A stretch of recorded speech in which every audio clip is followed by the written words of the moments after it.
this is Al Sparks. Don't hang up, Mike. Mike, I'm in a little jam. Al, you're never in a little jam. Mike, I gotta talk to you. Yeah. Bye, Al. No, Mike, please, Mike. All right. I didn't have to listen, but I did. I don't know why. I'd known Al Sparks a long time, but I only heard from him when he was in trouble, like now. He didn't tell me what the beef was this time. He just pleaded with me to come down to see him. He was holed up in a Bowery flea bag, and if he was seen out on the street, he was done for. I told him I'd come. It was easier than arguing.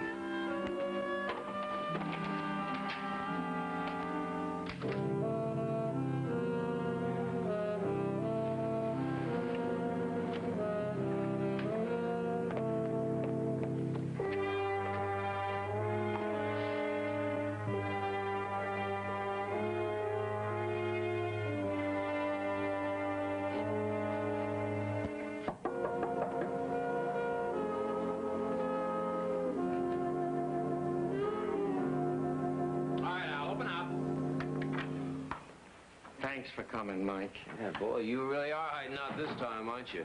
Whee! Even a bedbug wouldn't look for you here. Hey, you're looking real good, Mike, real good. Like maybe you put on a little weight. All right. Cut the social talk now. What did you want? What's the trouble this time? It's bad this time, Mike. Yeah, how bad? You know Doc Crowder? Doc Crowder? You know. Oh! Yeah, he's cured me of a lot of hard cash with that floating crab game of his. Yeah. Well, I had a little session with those dice of his about a week ago, and I think I got in a little deep this time. How deep? Pretty deep. Yeah? Pretty deep. So how much? Almost $5,000. Deep? You drowned. Thing is, he only gave me till yesterday to pay him back. He said if I don't have at least half the money by then, he'll send a couple of his boys around to fix my little wagon. Yeah, well, knowing Doc Crowder, he meant that. I know he meant it. What do you think I'm holed up here for? Yesterday, on the way home, there were a couple of his goons already waiting for me in front of the house. Lucky thing I saw them first, or they'd have stomped on me like I was a doormat on a snowy day. So what do you think? You want to put a touch on me? Oh, no, Mike. No, I don't want to make no touch. So what do you want of me, then? I want you should go see Doc Crowder. See Doc Crowder? Talk to him. Tell him to get off my back. Give me a little time, and I'll square myself with him. I'll pay him back every dime I owe him. I'll do anything. I'll even go to work. Oh, no. I'll get a steady job. I'll pay him back a little something every week. Hey, you really are desperate, aren't you? Yeah, so you'll do it for me, huh, Mike? No. Well, you can't walk out on me, Mike. Oh, yeah, just watch me. No, Mike, you're not gonna let Last Doc time you Crowder. got into trouble, I told you that was it, that I'd had it. But you're gonna let Doc You're Crowder... gonna have to learn a lesson there, Al, boy. But, Mike... And apparently, the only way you're gonna learn's the hard way. But... Bye, Al. But, Mike...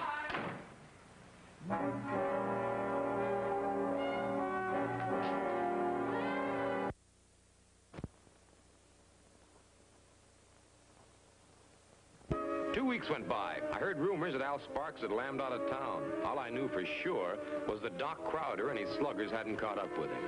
And then I saw something that made me wonder if it wouldn't have been better for him if they had. It was a wire service story from a small New England town called Forge River. Al had been arrested for robbing and killing a woman named Janet Price, the proprietor of a lunchroom in Forge River. The news was like a kick in the stomach. My first thought was that this had happened because I'd refused to help Al. My second thought was that there was some mistake. I knew Al Sparks. He was a lot of things, and most of them weren't very good, but he wasn't a killer. My third thought was that, true or not, I had to get to Forge River fast.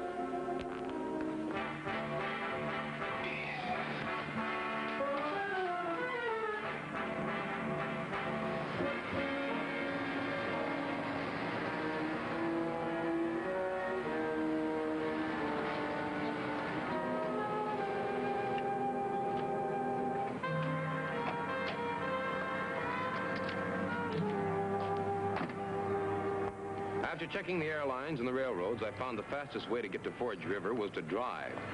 10 hours after leaving New York, I was in the Forge River Sheriff's office. The sheriff's name was Jenkins.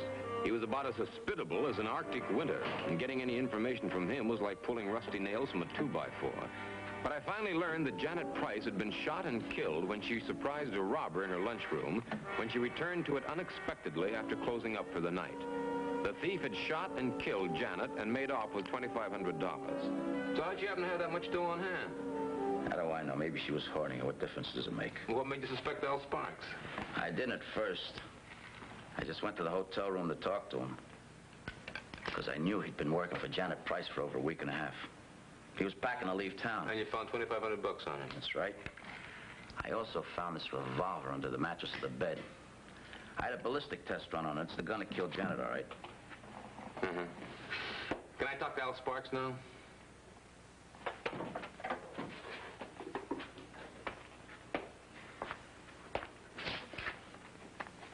Look, Hammer, I appreciate you wanting to help a friend, but there's nothing you can do for Sparks. We got him cold. Maybe a little too cold. What do you mean by that? Well, if you don't know, I can't tell you. Now can I talk to Al Sparks? Second cell on the right. Thanks loads.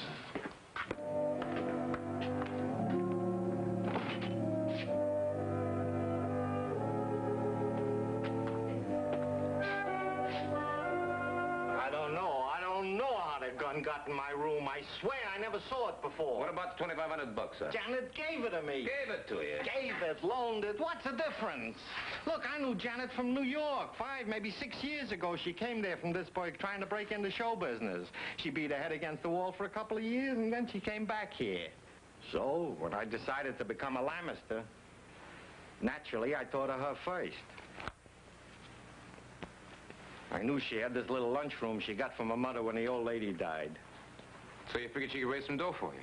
Well, at least enough to get Doc Crowder calmed down a little bit. Janet and me was good friends. Just good friends, Al. That's all. She's a sweet kid, a real eyeful, but she was more like a kid sister than anything else. Yeah, all right, big brother. Why did she wait 2 weeks before she gave you the money? She didn't have that kind of dough herself. She had to raise it for me. Raise it from where? She set off a guy named Stryker. Stryker? Who's Stryker? Todd Stryker. His wife owns the Forge River Lumber Company, but he runs it for her, and that makes him Mr. Big in this town. Anybody asked the Stryker if he gave Janet $2,500? Yeah, and what'd he say? Stryker says he didn't. But he's lying, Mike. Oh, you are. Now, listen to me, Al. I got a hunch I'm not going to be very popular in this town if I help you out. Now, that's all right with me. See, if I know they can't pull the rug out from under me. But if I put my head on the block and I find out that you're lying... No, Mike. Mike, I'm scared. Too scared to lie. I wouldn't lie to you. You gotta believe me, Mike. Somebody's gotta believe me. Sparks was right. Somebody had to believe him. He was being framed with all the tender, loving care of a newly discovered Van Gogh. A guy on the spot he was on needs somebody, anybody, and it looked like I was it.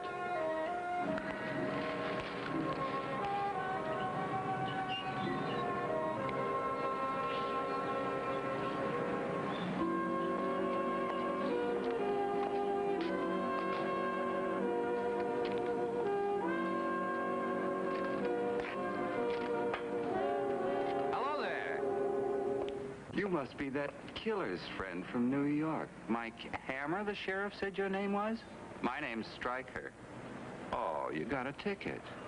Well, can't you read? Yeah, this wasn't here when I parked. I know. I had one of the sheriff's deputies put it there while you were in talking to your killer friend. Well, you went to a lot of trouble. No trouble. Now, what's it supposed to prove? That you're the big frog in this mud puddle? You get the idea. Well, why are the adolescent kid stuff? Oh, I see. Oh, are you trying to tell me that I should get out of town? If I have to make it any plainer, Mr. Hammer, I will. And I'll make it stick. What are you afraid of?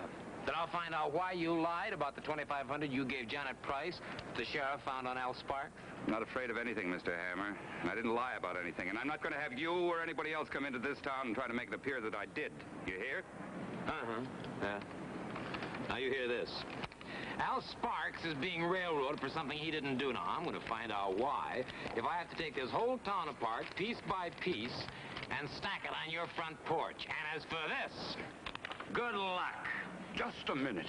Get your hands off me.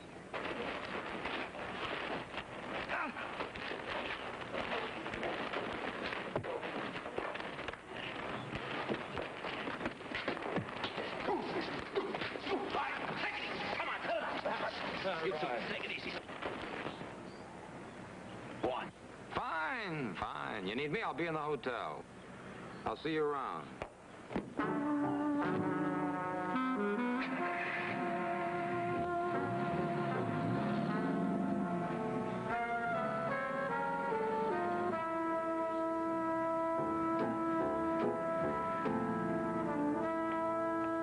I checked into the hotel and went back to prowl the town. My first stop was the lunchroom Janet Price had operated and in which she had been killed. The cafe had been sealed by order of Sheriff Jenkins. I had a strong hunch it wouldn't do me any good to ask him to let me look around inside. A frame-up is a very complicated piece of machinery. A lot of things can go wrong, little things that go unnoticed at the time, but they can blow up the whole game if they come to light. I wondered if I could find just one of them. I spent the rest of the afternoon asking questions. I started with the merchants who had stores on either side of the cafe and worked my way around the town square to the cashier at the motion picture house. No one had seen anything or heard anything the evening Janet Price had been killed. When I asked anything about Todd Stryker, I was made to feel about as welcome as a typhoid carrier. Stryker was one of the best liked or the most feared men I'd ever known. The only thing anybody was sure of was that Sheriff Jenkins had Janet Price's murderer locked up in the county jail.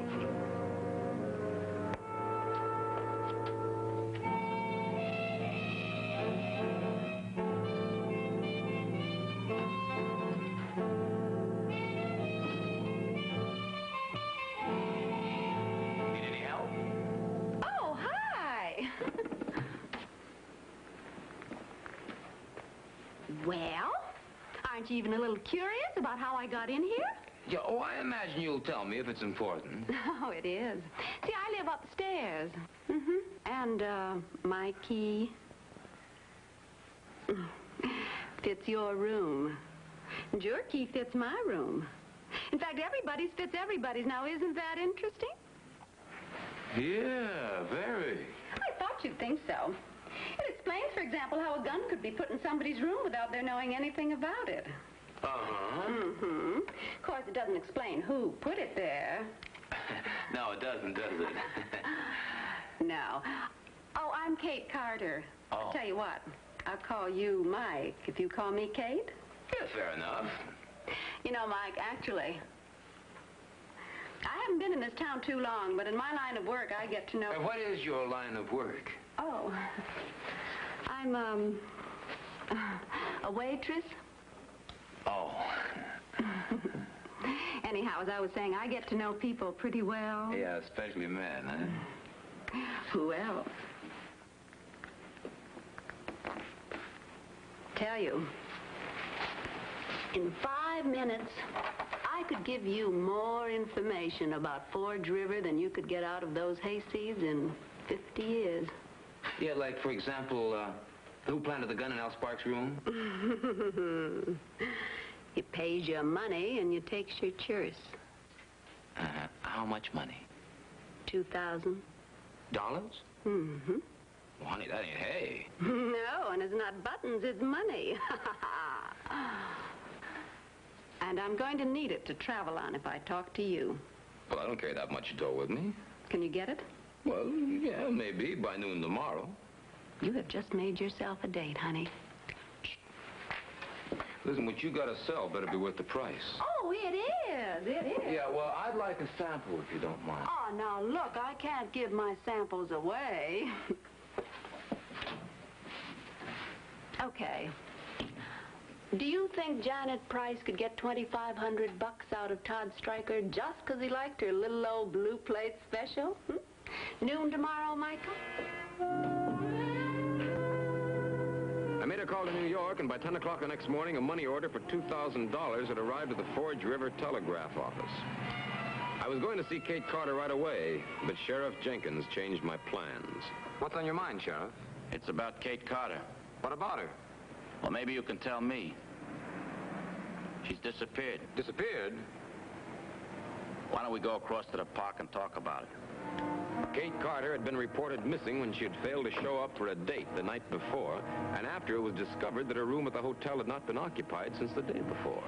She had been seen leaving my room at 6 the previous evening. No one had seen her since. I told Jenkins about my talk with Kate. I didn't expect him to take it seriously, and he didn't. Kate Carter had no call to make that remark about Todd Stryker and Janet Price. How do you know she didn't? Well, Todd's married. Most men who cheat on their wives are. Now, if there'd been anything between Todd and Janet Price, I'd have known about it. Oh, well, you and Todd must be pretty good friends then. That's right.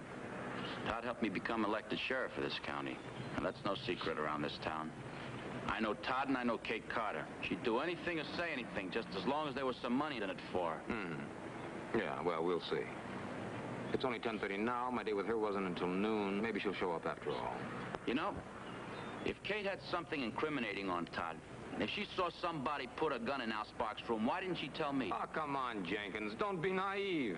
Everybody in this town knows that as long as Todd Stryker runs a Forge River lumber mill, he runs Forge River. He's got all of you right here. He can make or break anybody. That includes you. Now, come on, that's not so. I try to do my job, Hammer. Sure, you're doing a very good one, Sheriff. Very good. Especially for Todd Stryker. Now, wait a minute. Now, listen to me, Sheriff. If the truth hurts that much, you better do something about it before it eats you up inside.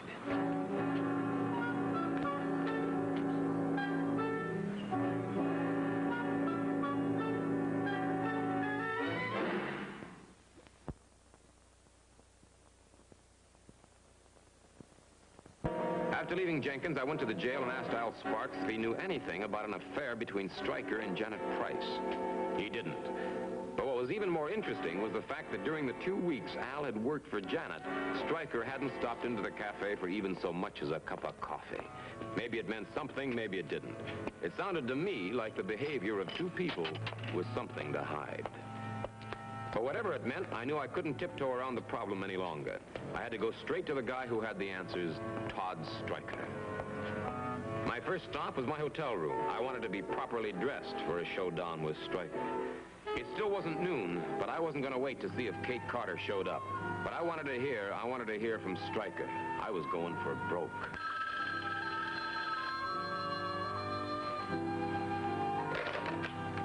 Yeah, hello. Mike? Well, Kate. Mike, listen. Todd Stryker knows that I talked to you yesterday, that I'm seeing you again today. And he's been after me to keep me from seeing you. Very thorough, isn't he? Yes, he's having the hotel watched. Where are you calling from? A place called Old Camp. It's a logging town on Forge Lake. Fire season is on, so it's all closed down. There's nobody around. Oh, I'm calling from the company office. It's a two-story building on the edge of the lake. Uh-huh. And, you want me to come out there, is that it? Oh, yes. Mike, will you come? Yeah, I'll come. I'm leaving right away.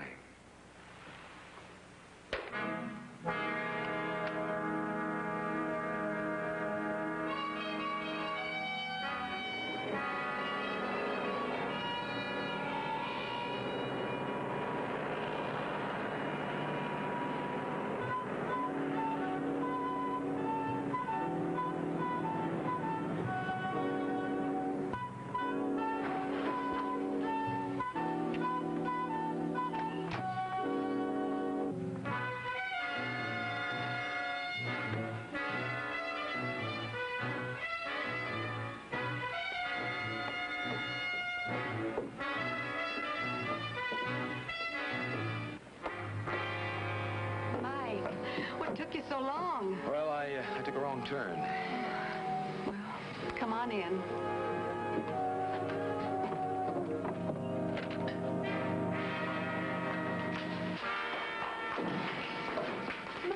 Mike, I had to do it. They grabbed me right after I left. Get her out of here. Take her to Camp 3 and keep her there until I call. But you said that you'd let me out of here after I got him out here. I'll let you go when I'm ready. Get her out! Well, for the $2,000, how much did you pay? Why, I didn't have to pay her a cent, Mr. Hammer.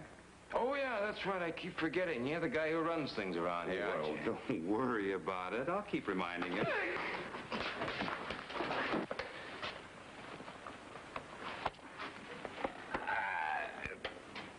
Are you all right? If you're gonna kill me, why don't you do it and get it over with? Kill you? Well, I didn't say anything about killing you. No, but you're gonna have to. For the same reason you had to kill Janet Price. Because no matter how important you are, there's one person more important. Who?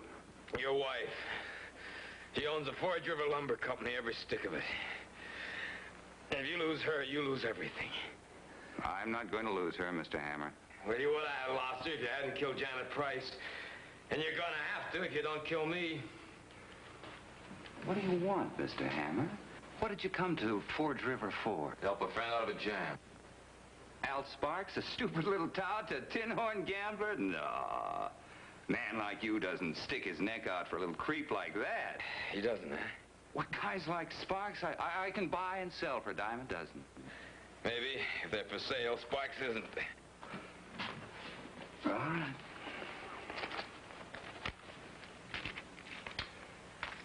$5,000, Mr. Hammer. Go on, take it. Go back to New York and forget about Al Sparks. You know, you really are a big man, Mr. Stryker. Yes, sir. You think big, you talk big, and you pay off big. How come you couldn't buy off Janet Price? Get up. Was it because she wanted more than money? Was it because she wanted you to divorce your wife so you could marry her? On your feet. Now, I don't understand you, Mr. Hammer. Now, you can have that money. You can walk out that door, go back to New York, and that's that. Why do you want to end up on the bottom of that lake out there? Sparks? Nothing. Janet didn't mean anything to you. Forget him. I got a troublesome memory, Stryker. All right. You tabbed it right. All of it. But now I'm through talking, Mr. Hammer. And so are you.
You hurt?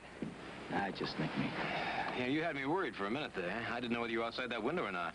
Yeah, you were taking a chance when you asked me in on this, Hammer. Well, I'd take a chance on somebody, and a man with a badge is usually a pretty good bet. Yeah, what if I double-crossed you? What if I wasn't standing outside that window, huh? Well, then I guess we'd be standing up here looking down at me, wouldn't we, huh?